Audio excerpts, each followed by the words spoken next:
pola pikir yang jarang dipikirin sama Gen Z adalah thank you rate. Semakin mudah seseorang, suatu generasi mendapatkan jawaban, semakin mudah menyerah juga orang tersebut. Dasar sosial media adalah memindahkan kepercayaan.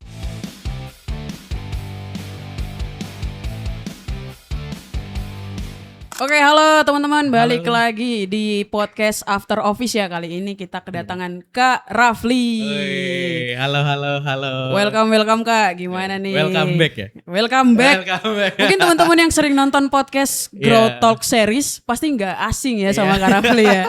Tapi aku coba perkenalin lagi, Kak Rafli ini adalah lead dari social media marketing di Grow Lab dan udah ngehandle berapa brand Kak sekarang Kak? Kalau di Grow Lab only sih 38. 38. Kalau di luar itu? Kalau sama luar 81. 81. Iya. Gila, 81 brand. Sekaligus founder dari belajarsosmed.com. Belajarsosmed.com, betul. Kak Rafli ini kalau aku lihat ya backgroundnya kan di HR ya. HR, betul banget. Backgroundnya di HR tapi menggeluti dunia sosial media. Gila, kira-kira Keren ya? iya, aku penasaran sih Kak Rafli. Kayak kalau aku lihat ya perjalanan Kak Rafli kan dari HR kuliah, kemudian ngulik-ngulik sosial media, Iya. jadi intern sosial media, Yes. jadi lead sosial media. Yes. Kira-kira masih ada hubungannya nggak sih Kak Rafli? Kayak ada nggak sih cara berpikir dari yang Kak Rafli dapat dari HR-nya itu, terus dibawa ke sosial media gitu? Nah, aku tuh ngambil jurusannya sebenarnya manajemen bisnis, Sabira. Oke. Manajemen bisnis tuh holistiknya luas banget lah. Hmm. Kita ngomongin tentang human resource, kita ngomongin tentang finance, ngomongin tentang marketing, ngomongin tentang operasional, supply chain, macam-macam. Itu tuh bener-bener whole business end to end gitu. Selama 4 tahun tuh, kalau ini beneran seriusnya belajar serius itu. Itu tuh kita ngomongin gimana caranya dari create business sampai ngelanjutin bisnis gitu. Oke. Sampai bener-bener end to end selesai di bisnis. Nah, sosial media itu part of business kan. Kita ngomongin tentang gimana caranya konten itu menghasilkan ROI yang oke. Aku ngambil human resource pun sebenarnya itu ya karena memang dua hal aku sering mention di YouTube-nya Grow Lab juga. Oke. Sebenarnya satu karena itu paling mudah. Aku tuh dari zaman kuliah tuh udah kerja kan, udah nggak kerja yang full time sih, kayak freelance gitu lah. Itu pun udah sosmed juga.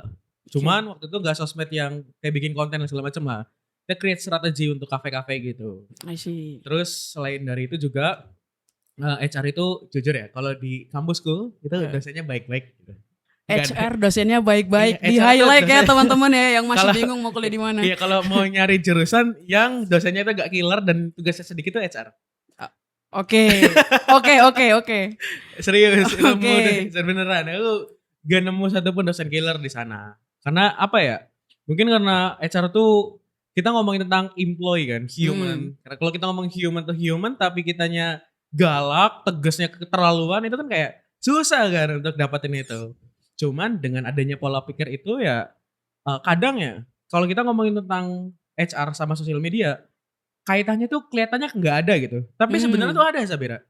Kalau misalkan aku bikin strategi kontennya untuk brand di Grow Lab ataupun di luar Grow Lab, aku selalu mikir kayak apakah audiens nih literally akan suka sama ini cara aku gitu.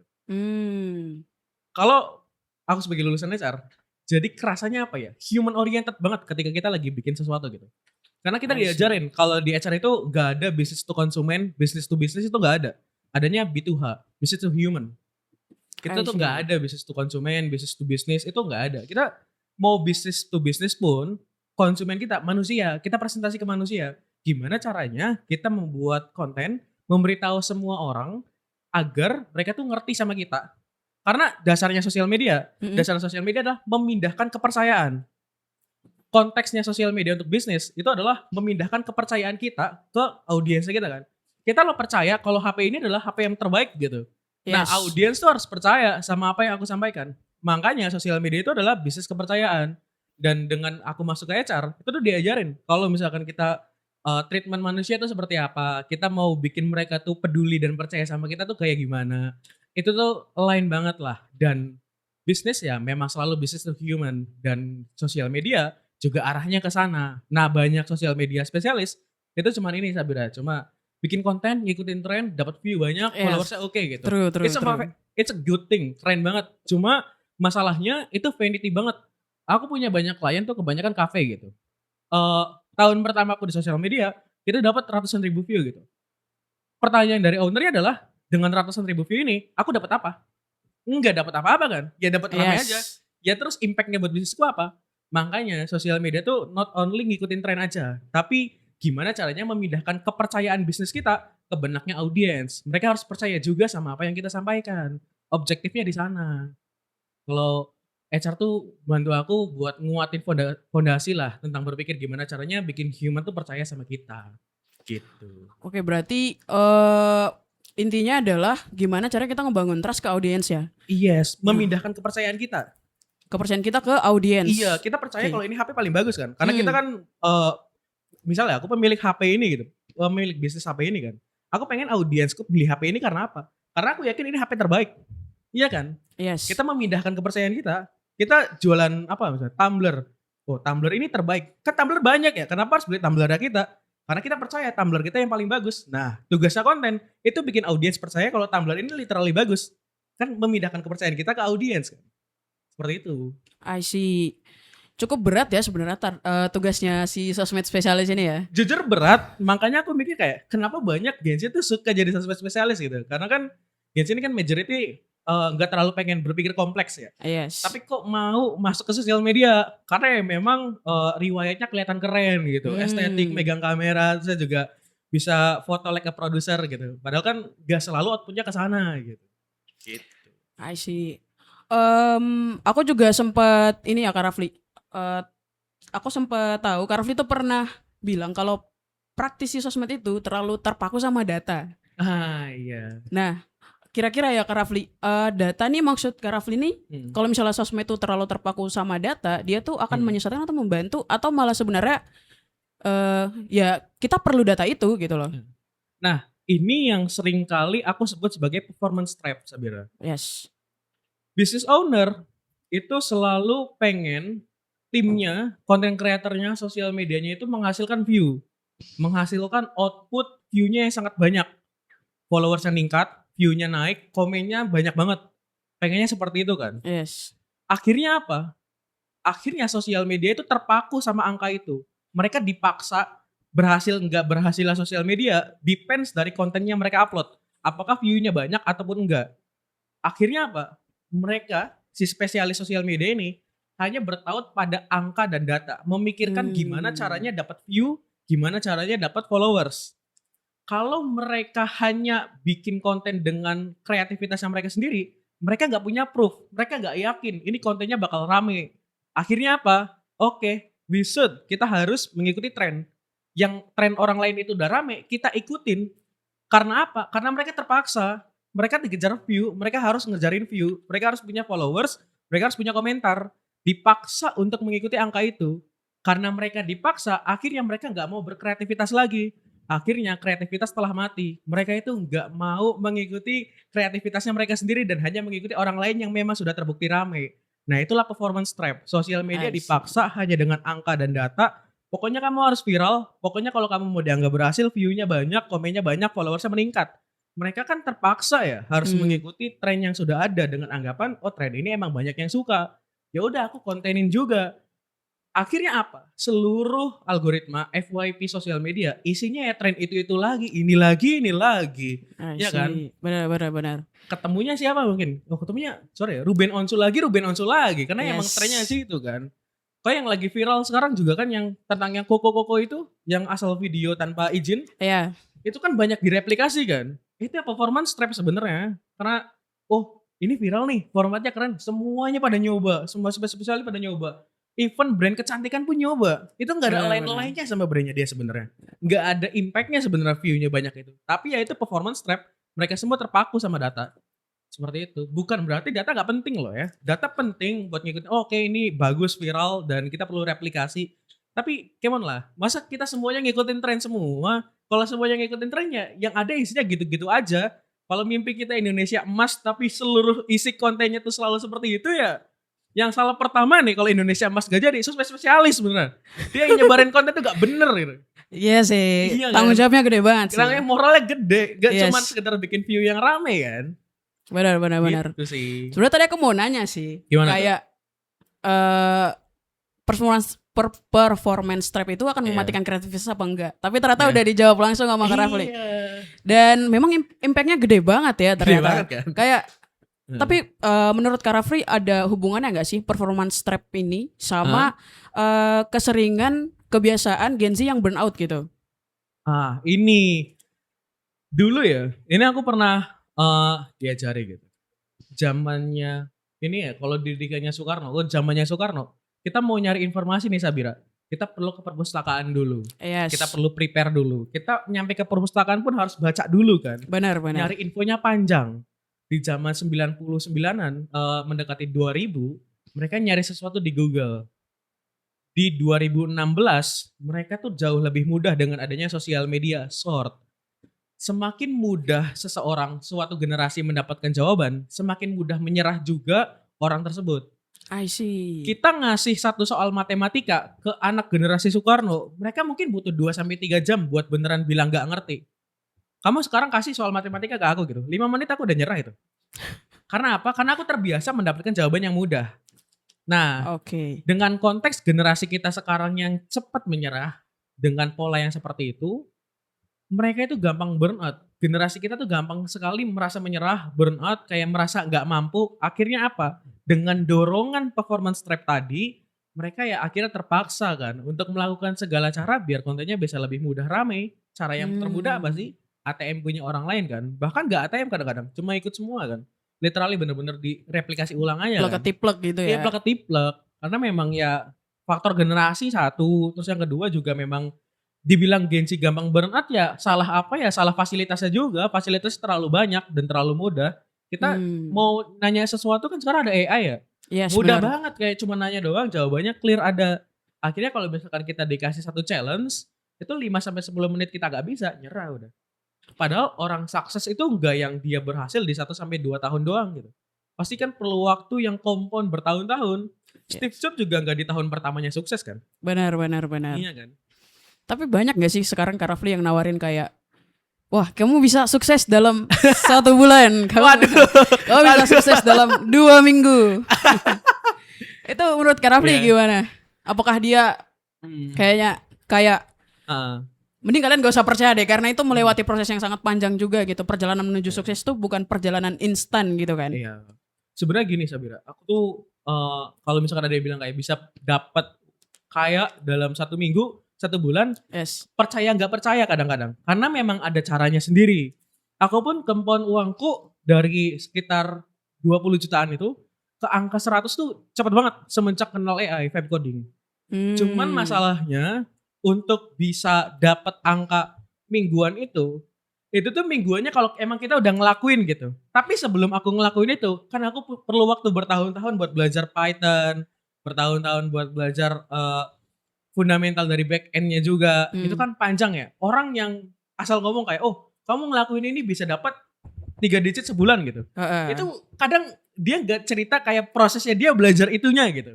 Dan ketika orang lain masuk, dia tuh langsung ngerasa kayak, oh hanya dengan 3 bulan tuh dia bisa sukses gitu. Padahal orang yang nawarinya sebelum dia bisa sukses secepat itu, ya ada proses belajarnya juga, trial errornya banyak. Dan gak semua orang ngomong itu. Makanya percaya gak percaya, kayak gitu sih. Trial and error ya. Tapi Kak Rafli, belajar sosmed, tembus 140k traffic. Oh iya. Nah itu apakah melalui perjalanan yang instan atau memang Kak Rafli itu udah bangunnya bertahun-tahun dari lama gitu? Nah 140k itu kan dia AI Station ya, dari AI kan. Untuk bikin AI mau ngesitasi websitenya belajar sosmed, itu kan bukan hanya karena aku ngelakuin sesuatu dengan the best kan, tapi proses yang panjang buat bikin itu website itu dipercaya. Kalau misalkan kita ngomongin tentang website, baik dia mau masuk top ranknya Google ataupun top ranknya AI, dia harus punya fundamental yang kuat, domain authority yang strong kan. Dan untuk ngebangun domain authority itu kan perlu waktu yang panjang gitu kan, enggak yang kayak sehari 2 hari. Kayak tiba-tiba misalnya kita ngobrol sini sekarang, kita semuanya praktisi sosmed gitu. Ada orang random tiba-tiba datang ke sini gitu, ngomong, oh sosmed itu kayak gini. Kita nggak percaya kan? Kayak ini orang random siapa ngomong kayak gini kan? Benar. Perlu waktu buat bikin semua orang percaya. Termasuk kayak traffic yang aku dapetin, angka segede itu gak bisa didapetin hanya karena dengan aku upload 1 reel saja atau 1 artikel saja. perlu proses yang cukup panjang buat bikin si algoritma Google-nya percaya, buat bikin AI-nya tuh yakin. Apalagi kalau AI, kita kalau cuman belajar sosmed di website doang, gagal itu. Kita perlu nguatin di LinkedIn-nya juga. Aku sekarang aktif di Reddit. Di Reddit juga. Reddit tuh aplikasi yang kelihatannya kayak keren banget, cuma sebenarnya ngawur banget. Ngawurnya di mana tuh? Aku nggak tahu ya. Aku tuh selalu nyari marketing gitu. Tapi timeline itu tuh randomly orang-orang gay gitu. Seriusan. Gak tahu aku dapet dari mana itu. Pernah nyari kali Kak Rafli? Gak pernah nyari. Gak tahu ya. Dapat dari mana itu aku juga gak paham. Damn, tapi Kak Rafli ya. Tadi kan Kak Rafli mention kalau 140K itu emang hasil dari perjalanan panjang kan? Perjalanan panjang. Pernah gak sih Kak Rafli di tengah-tengah perjalanan itu pernah kayak aduh capek banget gila pengen berhenti aja gitu. I'm quit gitu. Pernah gak sih? Sering banget. Belajar sosmed itu platform yang aku bikin waktu kuliah dan platform yang paling banyak liburnya. Dan aku tuh sering kayak ini udah bikin banyak kok kayak gak naik-naik gitu ya. Kayak apa aku gak bakat ya? Ya udah aku tinggalin kadang-kadang, terus aku balik lagi, terus aku tinggalin lagi. Memang selalu akan ada proses di mana aku tuh stuck dan juga ngerasa bosan. Kalau kita ngomong sama motivator tuh pasti mereka bilang kayak, aku tiap malam terus berusaha kok. Enggak, aku gak berusaha. Aku gak seberusaha itu kok buat dapat itu sebenarnya. Aku cuma cuma nanya ke expert caranya kayak gimana, dapat way yang lebih bagus, jalan yang lebih optimal, aku jalanin. Aku enggak munafik kayak, aku coba setiap malam banyak langkah. Enggak kok, aku nanya ke orang yang emang udah bener aja.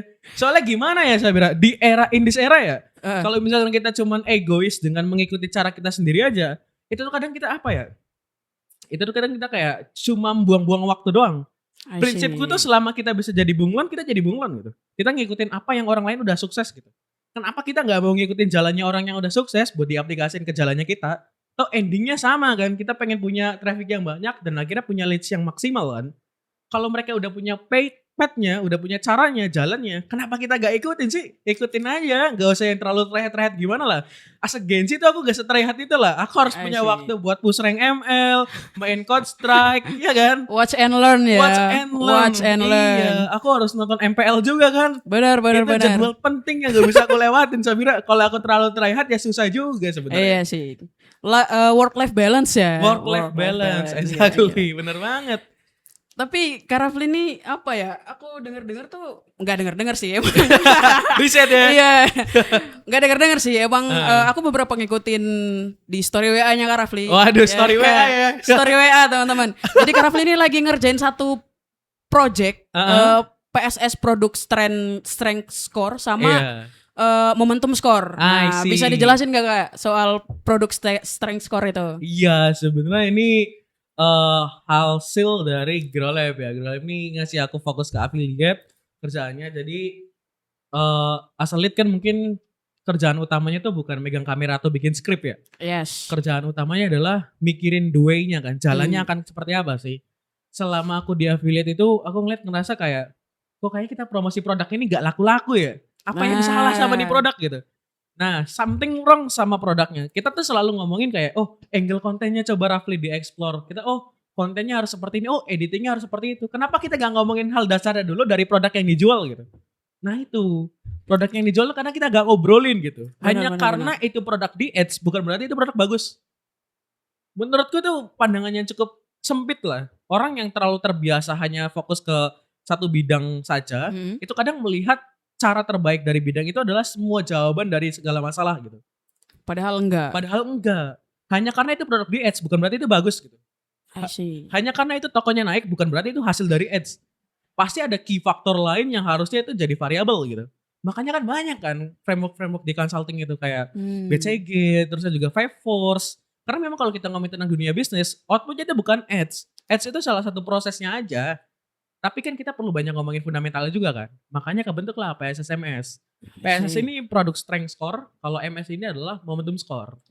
Itu tuh PSS itu nunjukin as affiliator kan, kita mempromosikan produknya orang. Kita kayak sales lah. Sales tapi kita bisa milih produk mana yang mau kita jadiin sales kan.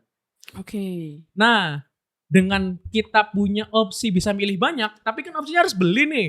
kita kan masa kalau beli semuanya kan rugi juga ya. Rugi banget. Harus efisien juga kan. Rugi banget, apalagi buat yang pemula-pemula gitu ya. Pemula, iya, affiliate pemula pasti gak punya uang buat beli sampel kan. Benar. Makanya kalau mau beli sampel sekalinya beli, hitung PSS-nya dulu. Oke. PSS itu ngukur seberapa sehat persaingan ini produk. Cara ngitungnya gimana tuh? Cara Kak Rafli? ngitungnya itu kalau di TikTok itu kita punya 2 data. Mhm. Data yang pertama itu adalah jumlah item sold, item yang terjual, sama jumlah creator growth. Berapa orang yang ngepromosin produk itu. Oke. Cara pertama, lihat dulu aja apakah Sabira, orang yang beli ini produk itu jauh lebih banyak daripada yang ngepromosin. Kita ambil satu contoh, ada Oke. klien internalnya Grow Lab gitu Sabira. Mhm. Itu tuh punya produk, dia pembelinya dalam 1 bulan terakhir itu 38.000. 38.000, oke. Yang terjual tuh 38.000. Oke. 38.000. Tapi yang ngepromosin 45.000 orang. Artinya satu orang itu berpotensi cuma ngejual 0,1% doang kan dari produknya. Gak semua affiliator bakal bisa ngejual produk itu kan. Oke, berarti PSS ini dia ngebandingin kreator yang bikin konten tentang produk ini sama Iya. jumlah produk yang terjual gitu. Yes, exactly. Kalau misalnya si kreatornya lebih banyak, berarti kemungkinan produk ini bakal winning itu lebih kecil. Iya. Untuk Oke. apa kita masuk di produk yang kreatornya tuh udah banyak atau lebih banyak daripada orang yang beli gitu. Kan opsinya banyak di TikTok ya. Produk Yes. yang dia terjualnya banyak banget, nyampe ribuan, tapi yang promosi ini tuh cuma ratusan. Cuman itu produk hidden gem banget. Biasanya dia nggak masuk top rank. Oh. Karena yang promosiin sedikit. Tapi kreator-kreator afiliator lain di luar sana yang udah mega itu cuma promosi kayak kalau kamu mau jualan produk yang bagus, itu jualan yang top 1. Bohong. bohong ya. Bohong. Bohong ya. Bohong. Dia tuh cuman pengen afiliator-afiliator pemula itu ngontenin itu biar traffic GMV max-nya masuk ke afiliator gede. Bohong itu Oke, dia. skemanya seperti itu Skemanya ya. seperti itu. Gini Sabira, bayangin top 1 produk, top 1 di TikTok. Pasti kan yang ngepromosin afiliator-afiliator mega ya. Yes. Seonggok Rafli yang bukan siapa-siapa dan dibandingin sama top mega afiliator, orang bakal beli di mana sih? Ya belinya di top afiliator kan. Bener. Bukan di aku gitu. Nah, itu Bener, kan bener. kesalahan berpikir yang seringkali afiliator pemula itu lakuin gitu. Karena apa? Edukasinya tuh kadang salah. Edukasinya tuh kadang ngarang gitu. Yang ngarang berhasil buat mega gitu. Buat si mega tuh berhasil POV-nya dia. Tapi buat POV-nya afiliator pemula kan enggak juga ya. Iya, Seperti itu Sabira. seperti kata Kak Rafli tadi di awal ya, Yes. mindahin trust kita ke Iya. penonton. Yes. Sementara penonton tuh pasti lebih Lebih terasa ke percayanya. orang yang mega kan, yang Bener. follower jutaan kan. Kalau kita follower cuma 600 dibandingin sama afiliator mega yang followersnya 2 juta, mending aku beli yang di 2 juta. Benar, ya kan? benar. Trustnya lebih ada ya. Terusnya lebih ada kan itu produk. Damn. Karena kan gak semua pembeli tuh tahu kalau misalkan itu produknya sebenarnya sama kan. Ya kan gak Oke. ngebandingin itu kan. Gitu. Makanya kalau kita ngomongin tentang jualan Sabira, kita ngomongin tentang marketing, itu ada namanya mental availability sama physical availability. Oke. Kalau physical itu adalah kemudahan itu produk untuk dijual. Oke lah, udah ada keranjang kuning, yellow card, itu physical availability. Tapi mental availability itu dinilai dari ketika orang mau beli sesuatu, buying triggernya tuh teringat ke apa sih? Oh, kalau aku mau beli HP, langsung kepikiran, oh Xiaomi gitu. Xiaomi oke. Itu kalau produk gede, tapi kalau mau beli produk kecil kayak, aku pengen beli apa ya? Pengen beli tisu deh Sabira. Oh iya Kodenis pernah bikin video tentang tisu. Oh ya beli di Kodenis aja dong. Afiliator kecilnya ya kebagian apa Sabira? Ya ampas-ampasnya doang paling Iya, ya. apalagi ampas-ampasnya doang iya kalau kebagian ampasnya. Kalau enggak, Ya enggak apalagi kebagian dengan adanya tisu, semua orang promosiin tisu, oke. Ketika audiens itu ngebuka TikTok, dia ngebuka, lihat tisu nih satu. Kayaknya menarik nih. Oke lah, lihat agak lama. Scroll lagi, tisu lagi, scroll lagi, tisu lagi. Di scroll kesekian, dia melihat mega afiliator yang followersnya jutaan ngepromosiin tisu. Ya udah dia belinya di situ. Dia Yes. beli di video sebelumnya. Ya kan? Kita Yeah. gak kebagian. Benar-benar. Itu sistemnya tuh gak sehat kadang-kadang. Makanya PSS itu dibentuk untuk nentuin mana sih produk yang dia masih potensialis sehat, yang secara demand tuh tinggi tapi kreatornya rendah. At least kalau misalkan demand-nya 1000, itu kreatornya cuma 300-an lah. Dengan I see. 300 orang ya at least ya kita bisa bersaing lah. Walaupun nanti di sana ada meganya sekalipun, masih kebagian ampas gede gitu. Yes, I see. Itu PSS tugasnya itu.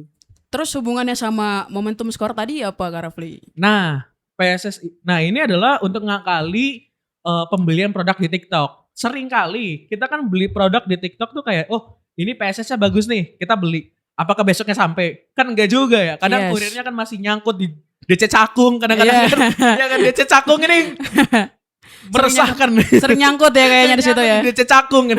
Oke. Iya kalau dia datang ke kita masih sepi. Kalau datang di kita udah rame. Kemarin banget, ini baru kemarin banget Sabira. Oke. Aku beli produk PSS-nya bagus banget. Mhm. Even dia gak masuk top 50. Pas nyampe ke sini udah top 1 dia. Wah. Gila kan. Terlambat banget. Udah ya sih, udah telat Udah banget sih itu. terlambat itu Meganya udah pada masuk gitu. Ah. Mega udah pada tahu ini produk potensial gitu. Ya kan? Benar. Itu susah banget. Makanya MS itu dibentuk. MS itu momentum score, sorry. Oke. Nah, momentum score ini digunain untuk ngelihat data 2 bulan terakhir. Kalau aku biasanya ngambil mingguan berarti 8 minggu. Mhm. Untuk ngitung 8 minggu itu apakah pertumbuhan kreator setiap minggunya itu tuh jauh lebih rendah daripada pertumbuhan produknya gitu, pembelinya. Misal kayak pembeli di minggu 1 ke minggu 2 itu dia naik 1000. Tapi pertumbuhan kreatornya itu cuma naik 100, naik 200. Apakah pola itu konsisten sampai 8 minggu gitu? Yaitu 2 bulan. I see. Kalau misalkan dia konsisten terus-terusan punya pertumbuhan demand yang lebih tinggi dibandingkan dengan pertumbuhan kreator, artinya apa? Artinya itu produk fundamentalnya kuat, itu produk bisa dijual kapanpun dan belum banyak orang yang tahu. Momentum score itu untuk mengukur kesehatan itu. Tapi kenapa 2 bulan? Kenapa nggak 3 bulan? Kenapa nggak Ah. sebulan gitu? Kan kita ngejar Ah. momentum juga ya. Yes, exactly. Nah, MS itu sengaja aku bikin 2 bulan kenapa? Kalau kita cuma ngitung di 1 bulan aja, kadang patternnya itu nggak kelihatan gitu. Oh, I see. Iya, kita perlu ngelewatin 4 event dulu, Twin Hmm. Day 2 kali, Payday 2 kali untuk menghitung keabsahannya lah. Jadi biar metodologinya tuh tetap terlihat absah aja sih. Kalau misalkan kita ngitung pakai 2 bulan kan. Heeh. 2 kali Payday, oke di 2 pola Payday ini apakah dia melonjak itu atau semenurun itu gitu. Itu di situ. Walaupun ini dasarnya aja ya Sabira. Heeh. Kalau misalnya kita mau bahas PSS MS lebih detail dalam ya mungkin podcast ini 5 jam nanti. Panjang ya Sabira. Karena setiap produk I see, punya I see. polanya sendiri-sendiri kan. Yes. Gitu. Cuman yang pasti adalah untuk afiliator pemula jangan sampai hanya mengikuti edukasi dari afiliator-afiliator besar dengan mengikuti beli produk yang top 1 atau top 20 itu bohong teman-teman. Mereka itu pengen kalian masuk ke situ biar produk itu makin banyak yang ngepromosiin dan afiliator mega itu dapat trafficnya. Sedangkan kalau misalkan kalian kan bersaing sama mereka kan agak cukup sulit ya. Bukan berarti langsung menyerah sih. Aku gak bilang kalian langsung menyerah. Tapi kalau ada alternatif produk yang jauh lebih sehat, kenapa kita harus memilih yang top? Nah, catat ya teman-teman. Catat gitu. Dicatat. Iya. Ini harusnya podcastnya santai ya, tapi Iya kayaknya berat ya. full daging banget ini. Tapi ini bukan berarti aku bilang afiliator mega salah ya. Di POV-nya mereka bener kok. Di POV-nya mereka ya pasti benar. Ya. Aku pun kalau jadi mega pasti akan ngelakuin hal yang sama. Benar. Iya kan? Cuma kan ini POV-nya untuk afiliator pemula ya. Yes. Seperti itu sih. Oke, dari awal kita podcast sampai tadi terakhir kita bahas MS, Yes. kayaknya aku ngeliat nih Kak Rafli, apa ya? Di kepalanya kayak cuma kerja bertemu gitu. Apa sih yang dikejar Kak sebenarnya? Yang dikejar apa ya? Apa sih yang Gak dikejar? tahu nih. Memang sih aku 9 to 5 kerja. Pulang kerja ya kerja lagi. Nah. Memang itu hal yang workaholic banget lah. Karena apa ya? Sebenarnya dari aku sendiri punya dream sendiri lah. Aku tuh pengen tetap ada di dunia profesional. Mungkin 25 sampai 30 tahun. I see. Di umuranku sekarang itu teman-teman kita sekarang di Grow Lab Sabira, majority dari mereka tuh pada pengen punya bisnis gitu. Kayak ada yang pengen bangun melon ada itu. Oh ya ada teman yang saya mau pengen bangun kan? melon Iya kan? benar. Ada yang pengen usaha melon, ada yang pengen punya usaha sendiri buka kafe ada banyak. Yes. Tapi di levelku sekarang aku pengen tetap ada relevan gitu di 25 sampai 30 tahun di dunia profesional. Karena kalau dilihat dari kapasitasnya, aku tuh tipe orang yang secara teknis punya knowledge yang cukup oke dan cukup mudah menyerap ilmu. Artinya cepet banget. Cuma aku punya weakness itu di hal-hal teknis kayak main game atau hal-hal dasar survival skill itu tuh rendah banget. Aku nggak tahu ya survival skill tuh nggak sebagus itu, aku nggak paham karena apa. Cuma memang dengan konteks seperti itu aku pengen coba mempertajam aja sih, mempertajam gap antara apa yang emang aku unggulin sama yang aku gak unggul gitu. I see. Karena aku ngerasa kalau misalkan aku terus-terusan dengan level yang sekarang workaholic banget, pulang kerja masih kerja lagi dan juga malamnya itu masih belajar, aku akan punya gap yang jauh lebih tinggi dari orang-orang seumuranku gitu. Aku tuh selalu punya pengen mimpi kayak aku nggak mau bersaing sama orang yang seumuran sama aku gitu. Aku pengen bersaing sama bapakmu gitu. Gitu. Oke. Gila bersaingnya sama yang di atas ya, Iya. yang lebih tua ya. Karena I see. kalau misalkan kita pengen bersaingnya, kita jangan sampai ngelihat satu level yang sama gitu. Kita harus melihat langit. Di level di mana langit ini kayaknya bisa nyampe reach level itu gitu. Ada orang yang bisa dapat 1 M di umur 40 gitu. Oke, kita cut jadi umur 25 gitu. Gimana caranya gitu kan. I see. Itu yang aku pengen kejar sih. Dan ketika emang udah nyampe level ending dari dunia profesional, ya itu hal yang udah bikin aku tenang lah. Aku pengen maksimalin semua knowledge-ku di dunia ini gitu, di industri ini secepat mungkin, selama mungkin, sebisa mungkin, biar nanti kalau misalkan udah selesai itu aku bisa pensiun dengan tenang. I see. Gitu. Slow livingnya nanti lah after 65. After 65. Tapi ini bukan goal tahunan aja kan? Enggak goal tahunan aja. Enggak goal tahunan aja. New Year, New Me. New Me. Biasanya yang goal tahunan dari aku itu biasanya hal teknis di luar kerjaan, Sabira. I see. Kayak di tahun ini tuh aku pengen punya goals tuh, pengen pelihara ikan, pengen ternak jadi breeder ikan gitu. Oke. Aku kan breeder cupang sekarang. Oke, teman-teman yang butuh cupang ya, bisa hubungi. Jangan, cupangnya masih jelek-jelek tuh. Oh, masih jelek-jelek. Oke, masih latihan. Gak apa-apa, paling pas di-upload, podcast ini di-upload, cupangnya ada lah. Siapa tahu mau pesen kan tapi kan teman-teman. itu sampai Desember. Sampai Desember. Iya, Januari udah ganti New Year New Me lagi. Oh iya, gak apa-apa. Buat ngabisin stok. Iya. Dem, ini Iya, orang-orang kalau nonton ya pasti berpikir kayak, aku mau dong punya cara berpikir kayak Kak Rafli gitu. Iya. Kira-kira ada gak sih Kak kebiasaan kecil yang Kak Rafli lakukan secara berulang-ulang yang awalnya kayak ini tuh sebenarnya remeh-temeh gitu. Iya. Tapi kalau misalnya Kak Rafli ngulang dari nol, Kak Rafli tetap akan ngelakuin kebiasaan ini gitu. Baca buku. Baca buku. 3 hal. 1, baca buku bikin kamu educated, baca berita bikin kamu informated, baca artikel bikin kamu wisdom. Baca Gitu. buku, berita dan artikel. Iya. Baca buku bikin kamu educated, itu aku biasa lakuin pagi hari. Baca artikel itu bikin kamu wisdom. Biasanya aku lakuin itu di setelah kala sempit hidup-hidup ini di kerja. Setelah sempit hidup ini ya. Iya, jam 5, jam 18 gitu lah. Jam-jam istirahat kerja gitu, bisa gap sebelum lanjut ke kerjaan selanjutnya, itu aku baca berita harian, Oke. artikel juga. Baru malamnya nanti selesai dengan baca buku lagi. Karena 3 ya prinsipnya Sabira. Baca buku bikin educated, baca berita bikin kamu informated, baca artikel bikin kamu wisdom. Berita nih whole berita apa aja atau Semua berita sih bagusnya. Cuma Semua kalau aku berita. sih biasanya jujur ya preferensi aku lebih suka baca berita-berita yang sifatnya tuh finances, economics see. gitu. Tapi kalau berita-berita kayak artis lain segala macam tuh aku nggak info sih, nggak update lah. ya, I mean sekarang kan banyak banget tuh berita-berita politik yang gimana-gimana kan. Nah, iya, itu ketutup itu. banget kan. Yes, benar. Itu makanya aku sering baca lah artikel-artikel. Bahkan aku bikin ini Sabira, bikin website sendiri. Websitenya itu nanti ngumpulin semua berita yang aku mau. Jadi aku nggak perlu yang buka Kompas atau buka platform berita manapun itu. Oke. Otomatis masuk dan dirangkumin dan dibikin mind mapnya. I see. Jadi lebih apa ya? Lebih Lebih bervisualisasi aja Ya, gitu. dan lebih ringkes ya. Lebih ringkas. Aku jadi tahu, aku bisa baca 100 berita itu hanya dengan 2 paragraf aja. Oh, Konteks beritanya tuh dirangkumin sama AI. I see. Gitu. Semudah itu sekarang dengan adanya AI Sabira. Wah. Karena ini sangat menggeluti AI ya berarti ya. Aku masih di LinkedIn tulis AI enthusiast ini. Udah bar.